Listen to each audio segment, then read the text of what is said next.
Hi, welcome. I'm Cadet Inspector Jianwei, and today we are going to find out more about event management. Do have your cadet manual ready to take down notes. This is the scope that we'll be covering for this lecture.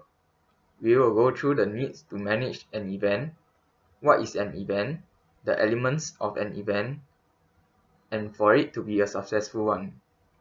Next, we will learn how to deliver the event, and lastly, the type of management of the event. There is a need to manage events as it helps the person understand the event, ensure the smooth flow and success of the event, and it gives the person at the top a better view to better manage and lead the team. An event can be a lot of things. It could be an organized occasion, sporting contest, and anything that happens. There are 4 elements to an event. It starts with a purpose to fulfill and to be attained, followed by planning the action to be taken, then the execution of the plan, and lastly, the evaluation of the whole process. This cycle will repeat over and over. To start the process in the previous slide, you will need to set up a formal event committee, and the person who is leading the event will be the event coordinator, and he will be the one making all the decisions and taking up responsibility of the whole event. The event coordinators also delegates the jobs to the team to ensure that it is efficient, and the coordinator ensure that the team is clear on what needs to be done. To ensure work is done effectively and efficiently, open and clear communication is necessary. Firstly, you need to define your purpose or objective. The team also needs to ensure the purpose is smart. In addition, they need to factor in the organization mission, values, to the event objective and focus on them. Secondly, the planning phase starts when the purpose and objective are set. The team will need to identify the different roles and responsibilities, and each task will be allocated to different committee. In addition, by assigning milestones to the tasks given, it will aid the coordinator in monitoring the progress and spot possible problems and solve it. This slide shows a few examples of what should be included in the planning phase to ensure that thorough planning is done. An action plan is needed as it gives the outline of the job scopes, clearing any doubts and the deadline to meet. The slide shows an example of a detailed action plan. To do up an action plan, a person must keep in mind these few pointers. The person needs to set a realistic timeline which is needed to complete the action. Be aware of the interdependency of the task. Factor in possible delays. Consult with the team for further inputs and inform others of delays so that they may be able to help. When planning, the team needs to know which location is the most suitable for the event you are trying to execute. Hence, it is crucial to find the right place, or else the event will not be as effective as expected. Next, the team needs to think about the risks involved. They have to think through all the potential risks and problems related to the event. After identifying the risks, the team needs to set up procedure or preventive measures to minimize and cope with the problems. Usually, the risk will cause human injuries, financial losses, or property damage. In MPCC, we will usually conduct a risk assessment management system, RAMS, where we will evaluate any risk involved and what is the next course of action.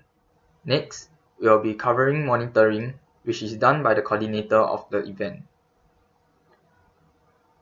Monitoring is done by having regular meetings for progress checks and for members to report on their progress and problems faced.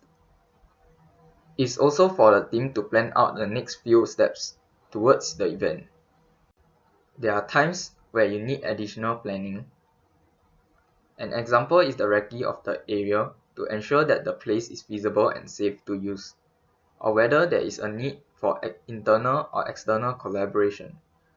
If there is, do include in your proposal an action plan. Lastly, finalize all the plans and put it into a proposal. The last section for managing an event is the delivering of the event. There are 3 stages for the delivering of the event, and we'll be covering all the 3 in the next few slides. Firstly, the pre-event. It includes the briefing and final check on manpower and logistics. The briefing is conducted to ensure everyone is clear of their roles and responsibilities, and a final check on everything. It also does a final confirmation of your committee and participants, and a check on the required logistics to prevent any issues that will occur. Secondly, the execution stage. During the execution, communication is crucial and is needed to ensure a smooth flow of the event.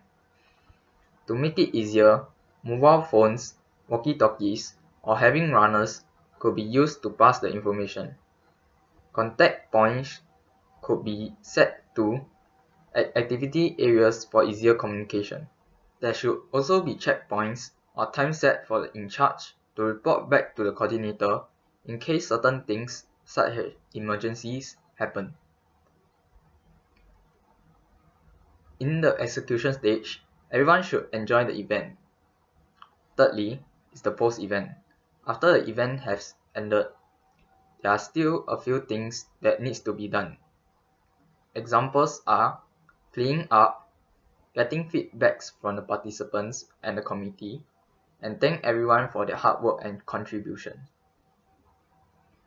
The event coordinator will call the team together for a debrief or after action review to review the good points and things to improve in the future. It should be recorded as some events require a report for the superior, and it could be used for future references. There are 4 types of management styles, and we will cover each one in the next few slides. There is no best style to use, as we have to vary our management styles to the situation. To decide which style to use, it also depends on the person's character and the team. Based on the style used, it could determine whether you succeed or fail. First style is the autocratic management style. This style is whereby the leader is the king, whereby all decisions made are by him without having the inputs of the team. This type of person works best in the team of followers.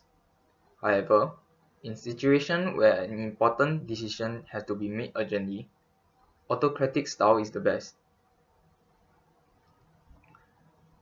Second style is the paternalistic management style. It is quite similar to the autocratic style. The only difference is that the input of the team is being considered too and put into the decision making, but the decision made is still by the leader. Third style is democratic management style. This style works well as there is two-way communication between the leader and the team. Different perspectives are being considered, and the final decision will be the one that is the best. Fourth style is laissez-faire management style. This style is not a very good style to use, as the leader gives the decision making to the in charge, and for this style to work, the in charge have to be self-motivated and task-oriented. Otherwise, nothing will be done and the event will fail. To sum up the different management styles, the leader needs to know himself and what type of leader he is. Some of the best leaders incorporate all the styles as different situations cause for different measures to be taken. In summary, managing an event is not as easy as it seems. There are a lot of things the team and the leader have to think, plan to execute the event, and even during the event, all of them have to put in all their effort to ensure that it is successful. At the end, it also requires the team to do debrief to reflect through and learn from it. Lastly, the management style used by the leaders affects the team and how successful the event will be. We have come to the end of the event management lecture. We hope you have gained more insights on managing an event.